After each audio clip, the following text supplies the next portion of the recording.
Naam, kama nilivyokuarifu kwenye mjadala wetu wa leo, tunajikita nchini Tanzania ambako uchaguzi uliofanyika hivi karibuni umemalizika katika mazingira ambayo kila aliyofutilia na akatoa tathmini ya haki anaweza kusema umeacha mgawanyiko mkubwa. Sio tu kwamba ulifanyika chini ya kiwingu cha maandamano makubwa ya umma, bali saa chache baada ya zoezi la kupiga kura kwanza, taifa hilo la Afrika Mashariki lilitumbukia kwenye kiza cha kukosa taarifa. Kwa karibu siku 6, mtandao wa intaneti ulitoweka, magazeti karibu yote yakasitisha uchapishaji na vyombo vingine vya habari kwa maana redio na televisheni vilitumbukia kwenye ukimya usio wa kawaida. Karibu kila niliyezungumza naye nchini Tanzania anasema kwa siku zote hizo hakuna aliyepata taarifa yoyote kuhusu uchaguzi, vurumai iliyozuka kutokana na maandamano au kile ambacho mashuhuda wanakitaja hivi sasa kuwa mauaji ya kutisha na ukandamizaji uliokuwa ukifanywa na maafisa wa usalama. Yumkini kila mtu nchini Tanzania hivi sasa alikuwa akijiuliza, na pengine hata sasa bado anajiuliza, vyombo vya habari vya nchi hiyo vilikuwa wapi? Vilikuwa wapi kuwafahamisha ilikuwa yakijiri nchini mwao? Vilikuwa wapi kuarifu nini cha kufanya katika mazingira yaliyokuwa yanaonekana wazi kuwa ni hatari? Au vilikuwa wapi kuwapa jukwaa la kusema na kutoa maoni yao? Na pengine swali muhimu zaidi, hata sasa vyombo vya habari nchini Tanzania viko wapi? Maswali hayo na mengine ndiyo tutajaribu kuyatafutia majibu mchana huu, na nimewalika hapa Deodatus Balile, yeye ni mwenyekiti wa jukwaa la wahariri nchini Tanzania. Pia tunaye bwana Edwin Soko. Soko ni mwenyekiti wa taasisi ya vyombo vya habari vya nchi za kusini mwa Afrika, MISA tawi la Tanzania, na kutoka Maryland nchini Marekani ni mwandishi wa habari Mobelwa Bandio. Natumai nyote mnanisikia. Niruhusu nianze na Deodatus Balile, mwenyekiti wa jukwaa la wahariri nchini Tanzania. Balile, nini kilitokea nchini Tanzania kiasi taifa lenu likatumbukia kwenye kile nilichokisema kwenye utangulizi, kiza cha kukosa taarifa katika wakati muhimu zaidi kwa taifa hilo, wakati wa uchaguzi? Waandishi na wahariri mlikuwa wapi, Balile? Kwanza nishukuru kwa kunialika kwenye mjadala huu, lakini nijibu sasa sehemu ya swali hilo, kabla, wakati na baada ya uchaguzi, kwamba kabla ya uchaguzi vyombo vya habari vilipata taarifa kwamba kuna mwelekeo. Vijana wengi walikuwa kwenye mtandao wakihamasishana juu ya maandamano, na wakuu wa vyombo vya habari na baadhi ya taasisi na wahariri waandamizi wakatoa tamko la kueleza kwamba Tanzania ikiwa watatekeleza hilo wanalolitekeleza, basi wanaweza wakatumbukiza nchi katika machafuko, na tukaeleza madhara ambayo yanaweza kuwapata na wanaohamasisha kwamba wanaishi nje ya nchi. Kilichofuata ilikuwa ni siku moja kabla ya uchaguzi. Baada ya uchaguzi watu walianza vizuri kupiga kura. Ukiangalia vyombo vya habari vilikuwa vikihabarisha ni nani amepiga kura wapi, makamu wa rais amepiga wapi, rais amepiga pale Chamwino, wagombea wa upinzani wamepiga wapi. Lakini ghafla kukatokea sasa wimbi la maandamano likaanzia pale Ubungo kama saa 4:30 kuelekea saa 5 hivi. Na baada ya hapo sasa maandamano tunayoyashuhudia katika nchi nyingi inakuwa wale waandamanaji wameongozana, wapo kwenye barabara kuu, wanaelekea labda ofisi fulani kupeleka ujumbe. Sasa hii ilipoanza tu, nyumba zikaanza kuchomwa, vituo vya kupigia kura vikaanza kuchomwa, vituo vya mwendokasi vikaanza kuvunjwa. Matukio ambayo ukiangalia yaliwahi kutokea Marekani yanatajwa moja kwa moja kwamba ni ugaidi, lakini sisi huku inakuwa ni haki ya waandamanaji kwamba wakivunja lakini vituo. Tafadhali bwana Balile, wewe ni mwandishi wa habari, jukumu lako ni kwenda kukusanya kinachoendelea, kukihariri na kukichapisha kwa walaji, na hicho ndicho kwa sababu kile unachokieleza sasa ni mfululizo wa matukio yaliyojitokeza baada ya wakati zoezi la kupiga kura linaendelea, ambalo kuanzia hapo kwa siku 5 baadaye Watanzania hawakujua nini kilitokea na nini kilikuwa kinaendelea. Nilikuwa nimefikia hapo kwamba hiyo ndo maana mlifahamu kwamba vituo vinavunjwa, magari yanachomwa, ni kwamba tulikuwa tukifanya kazi yetu. Baada ya hapo serikali ikapoteza mtandao hewani, ikaondoa network ya internet, na baada ya kuondoa network ya internet ndo tukabaini kwamba kumbe redio nyingi, TV nyingi, magazeti, mifumo mingi hapa nchini inategemea internet. Kwa hiyo ikawa hata mitambo ya kuchapa magazeti haiwezi kuendeshwa. Ndio maana umezungumza hapo mwanzo kwamba kwa siku 6 magazeti yalikuwa yachapishwi nchini. Kwa hiyo tukajikuta kwamba huna jinsi ya kupeleka taarifa sehemu yoyote. WhatsApp huwezi kuifungua, huwezi kuupload kwenye website, huwezi kufanya nini? Tukabaki kuendelea kukusanya taarifa kadri tunavyozipata. Balile, pamoja na hicho unachokisema, lakini sicho ambacho ukisoma mitandaoni wale wanaovilaumu vyombo vya habari nchini Tanzania wanachokisema, wanasema ni kwamba hamkuwepo kabisa, kwa maana katika mazingira hayo ya uchaguzi unaendelea, vurumai kwa bahati mbaya imejitokeza kutokana na maandamano ya umma. Ilitarajiwa waandishi wa habari wawe kwenye mitaa na pengine kuarifu kile kinachoendelea wananchi, na taarifa zinasema hata vyombo vya habari ambavyo havitegemei kwa mfano mtandao wa intaneti kama redio na televisheni zilikuwa zinaendelea kurusha maudhui mengine ya muziki. Balile, ukiniambia hatukuwepo, mimi mpaka saa 7 usiku nilikuwa ofisi ya mtendaji wa kata Gongo la Mboto iliyoungua, na gari langu likapata pancha nikiwa huko usiku. Nimepita katikati ya maaskari, nimekwenda mpaka kuona tukio lilivyo kama nisije kusimuliwa. Kwa hiyo huyu anayesema hatukuwepo ni kawaida kwenye social media. Unajua tuna tofauti kati ya waandishi wa habari na wachangiaji kwenye mitandao ya kijamii. Waandishi wa habari tunafanya kazi ya kukusanya, kuchakata na kuchapisha. Wale wa mitandao ya kijamii wanakusanya na kuchapisha na pengine kuingia kwenye harakati kuweka hisia. Naomba nimsikie Edwin Soko, wewe ni mwenyekiti wa taasisi ya vyombo vya habari vya nchi za kusini mwa Afrika MISA. Jukumu lenu mojawapo ni kuhakikisha uhuru wa vyombo vya habari unakuwepo katika mataifa ya nchi za kusini mwa Afrika. Nataka na wewe nikuulize swali lile. Waandishi wa habari nchini Tanzania walikuwa wapi kwa siku 5 hadi 6 za wakati zoezi la kupiga kura limeanza, matokeo yametangazwa, maandamano ya umma yalipozuka hadi hivi majuzi? Asante sana. Kwanza kabisa ni shukuru kwa kupata nafasi hii niliyoipata, lakini pili nitoe tu pole kwa waandishi wa habari wote ambao wamepata madhira pamoja na Watanzania na wale waliopoteza maisha. Basi Mwenyezi Mungu awarehemu roho zao huko peponi. Mimi nianze tu kwa kuzungumza, kuna mambo mengi sana ambayo yalikuwa yamechangia ukimya ambao ulikuwa umetokea. Wengi tunajua katika context ya Tanzania na hasa katika siku yenyewe ya Oktoba 29, vyombo vya habari asubuhi vilianza kufanya kazi zake vizuri sana na kuonyesha watu wakipiga kura katika maeneo mbalimbali, lakini baadaye tukaingia katika kiza kingine baada ya maandamano haya kutokea. Kuna vitu vikuu viwili ambavyo nataka nieleze ambavyo vimechangia sana kwa vyombo vya habari kutoonekana kwa nafasi ya ukamilifu wa 100%. Kwanza kabisa ni swala la hofu, na pili ni swala la taharuki kwenye mazingira kama haya ambayo hatujawahi kuyaona nchini Tanzania, na tumepita kwenye wakati mgumu sana. Lakini jambo ambalo sitaki kutoka katika leli ni kueleza dhima ya vyombo vya habari ni 3: kuelimisha, kuhabarisha na kuburudisha. Lakini je, siku hiyo vilifanyika vipi katika muktadha wetu wa Tanzania?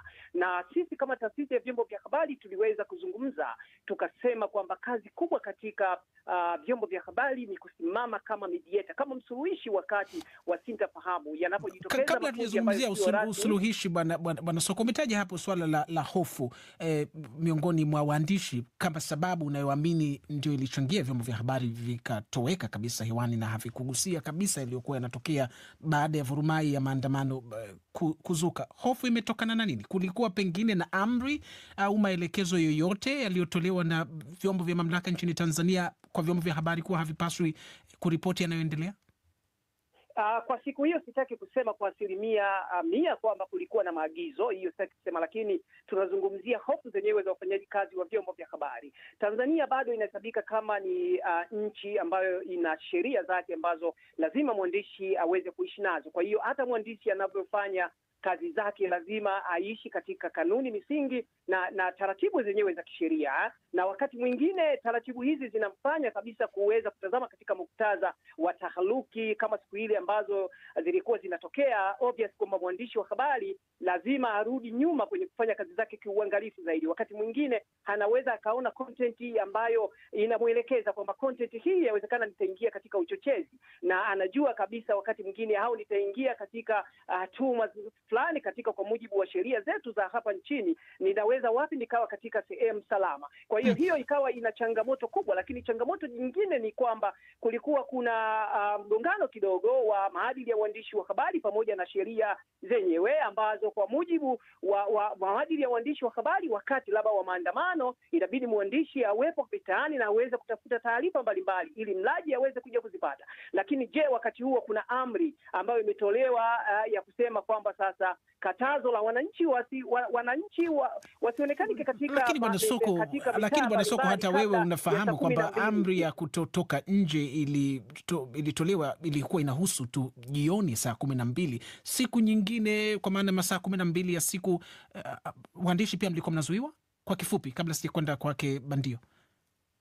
No, waandishi hatakuwa tumezuia kwenye hivyo, lakini kama unakumbuka nimezungumza kabisa kwenye mazingira ambayo mtu mwenyewe lazima atazame taifa lipo kwenye wakati mgumu, inabidi afanyeje, na wakati huo kuna sheria zinazokandamiza wakati mwingine kufanya kazi zake kiweredi zaidi, anatakiwa asimame wapi. Kwa hiyo ile hofu ya kujenga, na huku kuna sheria za ufanyaji wa kazi zinamfanya mwandishi asiwe salama kwenye kutekeleza wajibu wake. Nitarudi kwako baadaye, so, kwa sababu unavyozungumza ni kana kwamba unataka kuonesha kuwa jukumu la uandishi wa habari ilikuwa tu ni kwenda kueleza kuhusu maandamano. Wananchi wanalalamika hawakupata taarifa zote, sio kuhusu maandamano tu, kuhusu uchaguzi ulivyokuwa umefanyika, matokeo jinsi yalivyokuwa yanatangazwa na mengine. Nitarudi kwako Soko ujaribu kutupa mtazamo wako kwenye hilo. Mubelwa Bandio, lawama zinazotolewa na Watanzania, na kwa hakika kwenye mitandao ya kijamii vyombo vya habari vinashambuliwa sana. Vyombo vya habari nchini humo vinastahili lawama hiyo, kwamba vilikwepa wajibu na jukumu lake wakati muhimu kabisa nchini Tanzania. Bandio. Kuna sehemu ya lawama ambavyo vinastahili. Hilo la kwanza, japokuwa inawezekana vyombo vya habari visiwe chanzo cha hizo lawama. Hapa tunazungumzia mambo kadhaa. Kwanza, kama ilivyo wenzangu, nishukuru kwa nafasi hii, lakini pia kushukuru kupata nafasi ya kuwa na kaka Balili pamoja pia ndugu Frank hapa. Nafasi nzuri kuweza kujadili hili na kuweza kuona vipi tunaweza tukasonga mbele. Kuna mambo kadhaa ambayo binafsi naweza nikayaona. Kwanza, unaangalia kwamba desturi inaonyesha kwamba waandishi wa habari hulindwa vipi katika nyakati kama hizi. Sikumbuki jina David nani. Kuna baadhi ya waandishi wa habari ambao wanajikuta wanapokuwa miongoni mwa hizi shughuli hawako salama kwa namna yoyote. Kwa hiyo jambo la kwanza ni kwamba waandishi wa habari, hata kama ungekuwa wamekwenda sehemu ambayo kuna maandamano tu ya kawaida, ambayo upo uwezekano polisi wakaja kuyatawanya, wao hulindwa kwa namna gani? Hatuna rekodi nzuri ya kufanya hivyo nchini Tanzania. Jambo la pili, kuna suala zima la sheria, kwamba hata utakapokwenda kuripoti, sheria inasemaje? Sheria sasa inasemaje hasa katika suala zima la kujaribu kubalance habari? Unajua, kuna baadhi ya vipengele ambavyo kidogo vinambana mwandishi unaposema kwamba kama imetokea shida ya ama kuna wasiwasi ama kuna habari ambayo imesema kwamba taarifa iliyopo hivi sasa ni kwamba watu 700 wameuawa. Mwandishi wa habari anatakiwa afanye nini kabla hajasema hicho kitu? Anaweza akawa na soundbite inayosema hivyo, lakini sheria inasemaje kwamba ni lazima athibitishe kwa namna gani kabla hicho kitu hajaenda kukitangaza. Hiyo inambana, na wakati mwingine unajikuta inakufanya usipate muda wa kwenda kukimbia kwenda kuzitafuta zile habari, uhalisia habari, kwa sababu itakusababishia matatizo hapo mbele. Lakini kuna swala la tatu pia, hebu tuangalie, sijui labda ndugu yangu kaka hapo Deodatus anaweza kawa na takwimu. Ni asilimia ngapi ya vyombo vya habari nchini Tanzania hasa vikubwa vinamilikiwa ama vina hisa kubwa ambazo ni za ama wanasiasa au watu walioko serikalini? Hapo sasa tunaweza kuona kwamba ni kwa namna gani watu wale wanaweza wakahofia hata kama hujapewa amri, lakini kama kwamba unachuja mwenyewe taarifa, unaamua kipi cha kuripoti na kipi cha kuacha. Bandio, tusimame kwanza hapo kidogo. Nataka nimsikie Deodatus Balile. Nikimsikiliza Soko anachokisema na nikimsikiliza Bandio, inaonyesha waandishi wa habari wa Tanzania hamna meno kabisa, ama mnalazimika tu kuripoti matukio yasiyo na rapsha ama vurumai, na likitokea vurumai hamna jukumu lolote. Balile. Nadhani kwanza sio kweli, na nikubaliane na Soko sehemu aliposema, lakini amesema kama kwa mashaka hivi. Kwa uhalisia hatukupata amri yoyote ya kusema kwamba mwandishi wa habari asiripoti haya matukio. Hakuna amri iliyotolewa ya hivyo. Kilichotokea ni pale nilipokuambia internet ilipogeuka silaha badala ya kuwa kitendea kazi, kwamba wakaanza kuona kwamba serikali wakaona kinachoendelea hapa Dar es Salaam kinahamia Mwanza, kinahamia Songwe, wakazima internet. Waandishi wa habari waliokuwa field hawakuwa na jinsi ya kupeleka hizo taarifa kwenye vyombo vya habari. Movement ilikuwa ni ngumu kweli kutoka kituo kimoja kwenda kingine. Lakini hata hao wanaotushambulia kwenye mitandao ya kijamii, kwa hizo siku 6 hawakupeleka hayo maandishi wanayoyapeleka kwenye mitandao ya kijamii. Simu walikuwa nazo kama makopo, kama vivi, hazifanyi kazi yoyote. Ni mpaka hapa mtandao uliporejea ndipo mawasiliano yamerudi, angalia vyombo vya habari, na leo gazeti la Mwananchi kwa mara ya kwanza limerudi tena mtaani. Gazeti la Jamhuri tunajiandaa kwa ajili ya kurudi mtaani.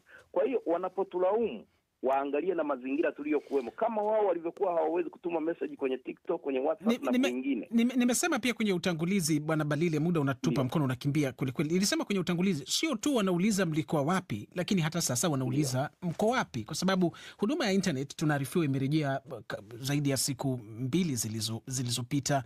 Rais mpya Samia Suluhu Hassan ambaye ameshinda uchaguzi huo kwa mujibu wa tume ya uchaguzi nchini humo amekwisha apishwa na anaanza kuunda serikali, lakini yako matukio yanayotajwa yalifanywa na maafisa wa usalama wakati wa uchaguzi na watu wanayasambaza kwa kasi na ziko taarifa zinazosema uko ukweli kuhusiana na matukio haya. Vyombo vya habari vya Tanzania inaonyesha mko kimya pia kwenye hilo. Uandishi wa habari ni taaluma kwa maana ya kwamba sisi tuko tofauti na social media. Kwa mfano, kuna takwimu inasambaa. Ukiangalia UNESCO wanasema watu 10 wamekufa. Al Jazeera wanasema watu 700. Hao Al Jazeera kuna posti nyingine wanasema 800. Sisi waandishi wa habari lazima tu verify information. Mimi ndio uko Tanzania, eneo ambako matukio haya yanasema kwamba yametokea. Nimekwenda kwenye hospitali kadhaa.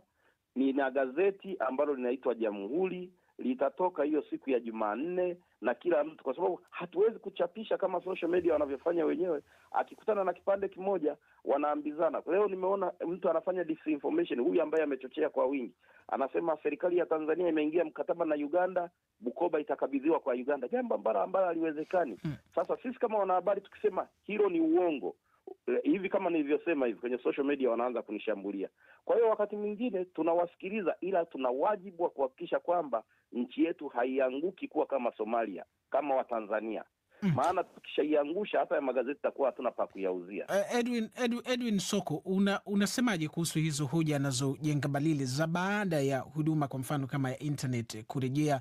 Maswali yanaulizwa, hata namba ninyi Tanzania hamna. Baki vyombo vya habari vya Tanzania, Balile amesema, ametaja mashirika kadhaa yanatoa idadi ile na ile na ile, lakini nyinyi nchini Tanzania hata kusema mmoja ama wawili ama hakuna kabisa. Mbona hatusikii, Soko?